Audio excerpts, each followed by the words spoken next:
Hey everyone, it's Aliah Henry, and you're listening to The Aliah Henry Show. Expect to hear insightful interviews and panel discussions covering community, entrepreneurship, health, and women's empowerment. Don't miss out. Keep listening. The Aliah Henry Show is up next.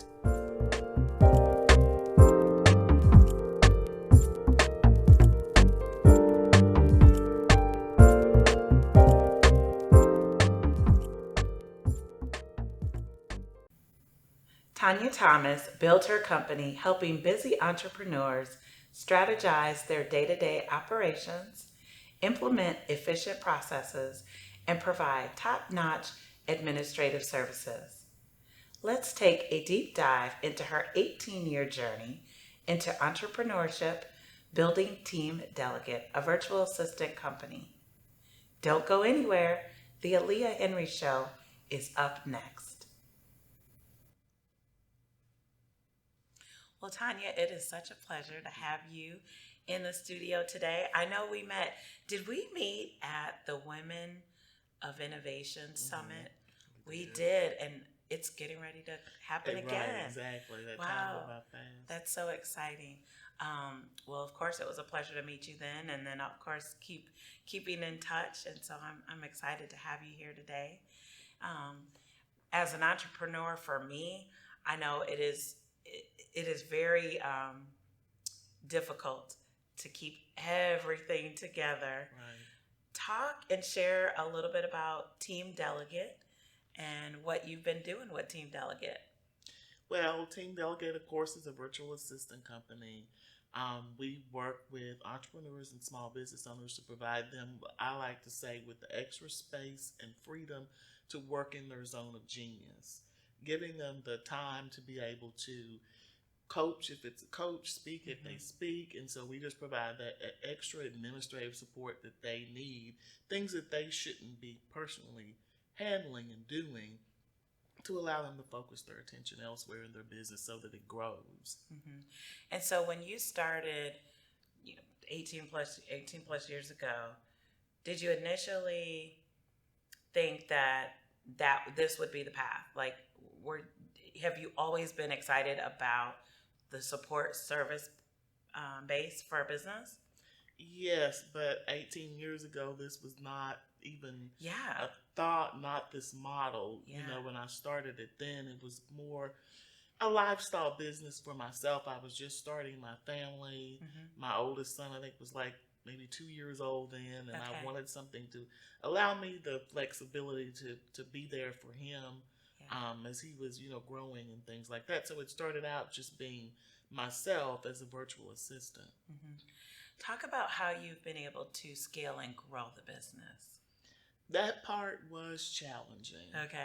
I decided to do that in 2015. Okay. But it actually took me like 3 years to actually be able to bring it to fruition, because as a virtual assistant before, that was my business, but it was also like a job. Yeah. So I had those clients, and I knew they wouldn't want me to just transition them to working with somebody else. So it just kind of had to play itself out. Okay. One part was unfortunate. One of my clients passed away. Oh, I'm sorry. And then that, and then the other ones, they just kind of transitioned out and went with full-time assistants. So that just kind of opened the door, though, for me to then be finally able to, scale it the way that I wanted to scale it. And so, and I look at my business as well, and I have a service-based business, and sometimes you don't exactly know when to pull someone on, whether or not it's to be a virtual assistant, to do social media management services, to do accounting, all of those things. What do you, obviously you're coming in and you're seeing the need. Talk about what that need for an entrepreneur or a small business to have their virtual assistant. It's trying to decide, I guess what you're saying is decide when the time is right, I guess. I would say when you find yourself, for example, you get to the end of the day and you're not feeling so great because everything that you set out to do, you didn't get done. and that's getting to be consecutive, week after That's week. good.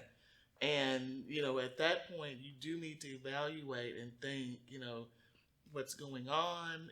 I think it's time, for me to bring someone on to be able to help me and support me. And a lot of times people that I talk to don't know, they get to that point, but then they're like, okay, what do I delegate? What do I give? And I always tell them to keep up with that, because a lot of times you're doing things, but you don't realize how much time it's taking you. Yeah. So, yeah. I say that in my list. day-to-day too. Like some things I know, hands down, I'm done in like 45 minutes. It's particular tasks. But then other things, because I'm a perfectionist on some things, so I feel like I do take a lot of time on others. And then once I've got a good process for something, I feel like I can just, 1, 2, 3 and getting it done. Yeah.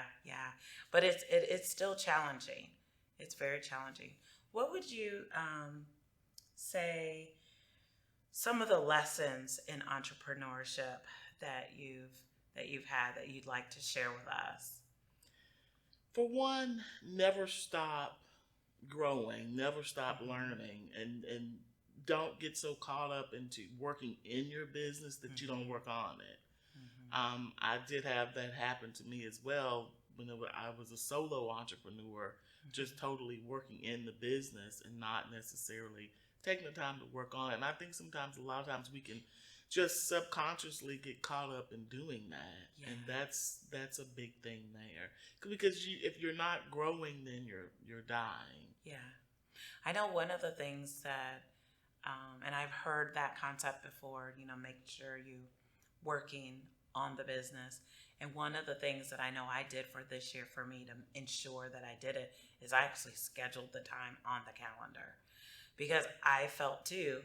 You're always working in it, working with the clients, because that's like the sweet spot. Right. That's the part that we enjoy doing. And, really having to put it on the calendar to sit down and say, okay, time to do administrative things, or time to do callbacks, or time to think about looking at the process to see if it can be done better or more efficient, or just time to sit and watch a YouTube video that's going to help that process more efficiently as well. So I know I'm really working at it better than I was probably when I first started the business. So I definitely would think that's important. Share 3 tips on why utilizing a virtual assistant would be a valuable option for someone's business. It allows you to get support on a fractional basis. I mean, obviously, it's not full time, so by as little as 5 hours a week, it's easy for someone to be able to do and not, have the other hassles of like an employee, all of the paperwork and all of that. So it's just an easier process to be able to use someone that way. The other value part is, again, something about what we talked about earlier. Obviously, it's just giving you that extra time in the day to be able to, work in things that you enjoy the most instead of things, that you don't. And then lastly, you just have that partner. You got that trusted person, that's there for you. You need something done. That person is there to be able to help and support you in that role. And so and I think that's the hard part, because I know that there are things that I want to do, but sometimes as a business owner, I don't even know what to delegate first. How do you process that part out? There's so many things to do, but yet it takes you time to figure out what needs to happen, or it's going to take you time to get all of it together to give it to somebody to do. And by that time you do it, it's like you kind of could have had it done. Do you work with your clients to kind of figure out what are the best strategies for that? Because I know that can be really overwhelming for any entrepreneur. It is, and that's what a lot of people who come to us, that's the big thing for them. Like I said, they need help. They don't know where to start. So I have an exercise that I have them do, and it's a worksheet And, your business is broken down into different quadrants. You've got your operations, your financials, your customer service. So those particular areas and the worksheet is broken down that way. Okay. And I ask them to just kind of brain dump. Think of all the things that they do in those areas and put it in that sheet. There's frequency, how often do you do it? Yeah, that makes sense. Kind of think about it if they know, how much time they're spending on it. So we start there, and that helps them formulate a good list. That's good. And then, that's where we start. And then from there, I help them kind of prioritize, what they would like to start with first, what's the most important, or what they're most comfortable letting go of first. Oh, that's good too. So talk about what's new for you guys. I mean, gosh, 18, 20 years in the business. Do you see yourself as a business owner shifting in any way, in any new ways? Definitely, in terms of like leadership. Okay. Because obviously, when you're by yourself, I mean, who else are you leading? It's just you. But as you develop and build a team, you're in that leadership role. Yeah. So that's the muscle that I've really had to hone in on and work on and try to grow in that area. That's great. That's good. So obviously you shared that you were a mother, and obviously your kids are grown now. But talk about, what do you want the legacy to be for your sons? Definitely, they see me. They, know that I work, and my office is a home office. So I've always pretty much been there for them. Able to go to their school functions and stuff like that. Isn't that great? It is. Oh, it really is. I feel the same way. I love being able to be a part of those, those just critical moments, those good memories. Exactly. And so I hope to think, that they appreciate that piece, that I was able to be there for them like that. So that's the legacy that I hope that I leave. They just know that they had a mom who worked, but who was also able to be there for them when they needed me. That's good. That's good. So you're wearing business hat, mom. Talk about what you like doing or you enjoy doing for self-care. Because, running a business, now you're running a team, and you've got home. How do you put all that together? It is difficult and challenging. As a matter of fact, this morning, it was definitely challenging. So just it's not a lot of time that I usually get for myself, but when I do exercise. And so that helps me kind of keep the stress levels down. So that's something that I do 3 days a week, no matter what, in the mornings. And then every now and then I'll take some time to go to a local spa and get a facial or something like that. Just something that I do for myself, for me. That's good. It's so interesting. I feel like sometimes I'm really, really good at, saying, this is my little time. This is my little self-care time. I'm almost starting to feel like now I'd like to put it on the calendar too, just like I'm doing those administrative duties. Just to make sure like you get it in, because I feel like I always want to do it, but it's like, oh, do I have time? Or then I spent, I think, the first couple of years feeling kind of guilty if I did, and then now I'm just kind of like, oh no, I gotta go and just sit and maybe have someone do my nails, or I would get my nails done. I do like that still, but yeah, just taking that time to just take a step back is really important. And I enjoy reading now. It's kind of funny. I didn't always enjoy reading as a kid, and but I enjoy reading. So I really feel like that's, even if I get like an hour with my book and I'm still, I flip through my pages. We always often you see people like, why are you, just download it and read it. I don't know. It's not the same as holding the book in your hand. Yeah, and just like cozying up with a good blanket and sitting in the corner. Yeah, so I definitely understand your sentiments on building in that self-care time. That's good. So are there any charitable causes that you're interested in, or community things that you're involved with in the community that you are living? Yes. Yeah. There is a local nonprofit called Wings. Oh my goodness. Mhm. Yes, I've heard of them. And I have done some volunteer work there. And as a matter of fact, one of the organizations that I belong to, that's our specific nonprofit that we work with. Nice. So we have a fundraiser, and then we'll also do things there. For example, they had a pitch contest, and each one of us got to help one of the contestants with their pitch, and so that was really fun. So, and they have an arm of teaching entrepreneurs in certain areas, correct? So, in terms of their business and financial Right, exactly. literacy, and there's one other pillar. So that's really neat. How long have you been involved with that? A little over a year now. Okay, that's good. That's good. It's always interesting to hear where people kind of form their volunteer activities, especially, you know, when you have your own business.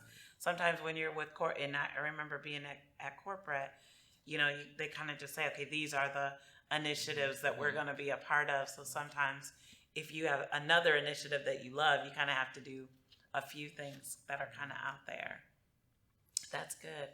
So as you think about your business and where we are today, 2020, what would you have told like your 18-year-old self as to relates to where you are today? Like, are you where you want to be? Are you are you on track? Yes. That's and so, good. You know, it has evolved over the years, but I would have told myself, you know, don't be afraid to change, don't be afraid to pivot. Okay. Because when I decided to scale, that was a big change for me. Sure. And, you know, I had people telling me, well, you know, you're not gonna like that. You know, you're dealing more with people, managing people, but I knew it was something that I really wanted to do. So I would just definitely say, just because you start in one area doesn't mean that you can't evolve and grow and change and go a different direction. So are you looking at building this team even further out? Are you currently just doing work here in the DFW area, or do you have clients that are in other cities as well? We have clients in other cities as well. I do a lot of, you know, marketing here locally as well and networking, but I do have clients in other parts of the U.S. too. That's awesome. That's awesome. So what's next for y'all? Just continuing to grow and expand and see where it takes us. Okay. Well, are there any insights that you would share with someone who wants to start a company where they're doing virtual assisting, whether they're just doing it on their own, or if they really are looking at building out a team? What advice or tips would you share with them? I would say definitely educate yourself. I think there's more to this industry. So if you don't have the background of coming from a support role in corporate, it can be a little bit challenging because it's more than, you know, just having some clerical skills, because you really need to know how to support someone. So I would say definitely educating yourself in that area to be able to do that. And then deciding, you know, who it is that you want to work with, because there's different areas, you know, that you can go into. For example, our main focus is executive, you know, administrative support. And there's other areas that, you know, you could try and niche or specialize in, but I would determine, you know, what area and focus you would want to do that in. Okay, good. And so what would you leave our audience with if I was to say, how are you going to live your best life? Living my best life is taking care of myself, my family, and I think for me, that's where it is. That's living my best life. My faith and family. Faith and family. That's a wonderful. I will tell you, it's been a pleasure just to sit and visit with you about the company, and wish you the very best as you move forward with Team Delegate. And, certainly I think that having this service-based business is certainly valuable to entrepreneurs. I can't wait till I'm like ready to be there, and pull that in, because when I think about having some of those components of the work, really pulled from you from the day to day, I definitely see the value add in being able to utilize a service such as that, so that you do have that partner, like you said. And I think that's really key. So that's good. Well, great. Well, best wishes to you, and I'll look forward to continuing to see what Team Delegate's gonna continue to do in the future. Thank you. All right. Thank you.